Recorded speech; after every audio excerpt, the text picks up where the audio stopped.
السلام عليكم ورحمة الله وبركاته. اللهم صل وسلم وبارك على سيدنا محمد وعلى آله وصحبه أجمعين. ازيكم يا أصحابي، عاملين ايه؟ النهاردة معانا إن شاء الله سمك. معانا سمك جميل جدا، سمك مقلي في البيت، وكان طعمه تحفة وكان مقرمش.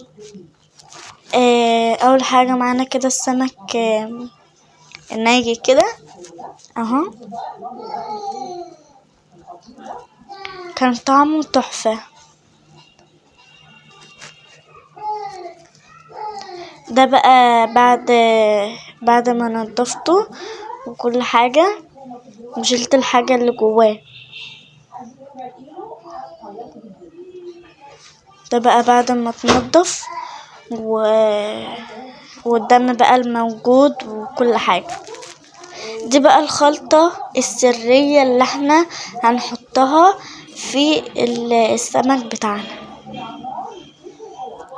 دلوقتي بنحشيه اهو. طبعا البطن بتتنضف كلها.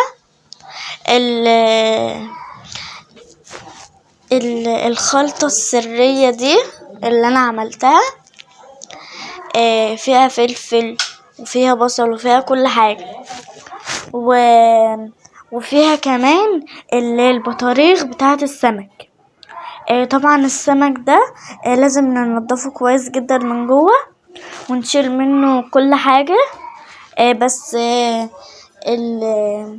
البطاريخ بنحطها بنحطها مع الخلطة عشان نحطها في السمك. قعدت بقى احشيه واحط عليه الخلطة كده من بره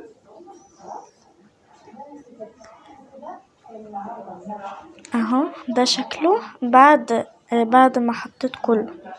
دلوقتي بقى نحطه هنا عشان يتحمر معانا في الزيت. حطينا بقى اول واحدة اهي، حطيناها في الزيت. لازم ده يتحط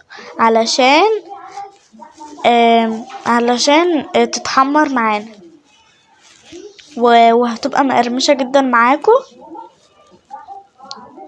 وطعمها هيبقى حلو. على فكرة السمك ده من جوه كان ابيض جدا ما شاء الله، وكان طعمه تحفة. ده بصراحة اكتر سمك انا اكتر سمك حلو انا دقته.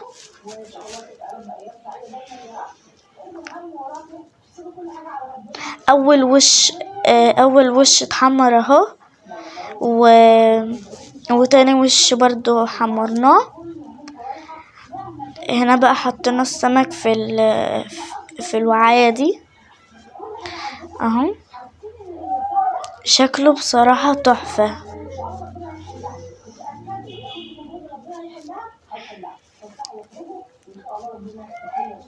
بص بقى شكله.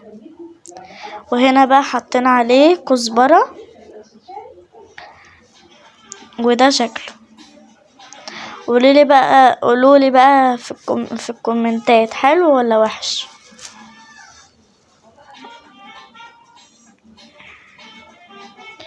ده بقى